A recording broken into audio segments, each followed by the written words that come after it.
We are unhappy because we are in this material body. What is that unhappiness?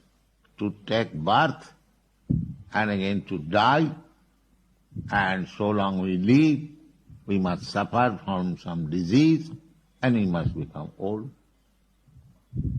Plain truth. Therefore, intelligent person must be aware of the miserable condition of this material existence and try to get out of it. So, our only business is how to get out of this material existence. That is our only business.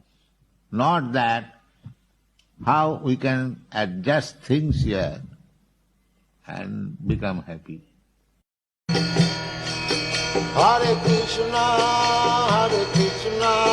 Krishna Krishna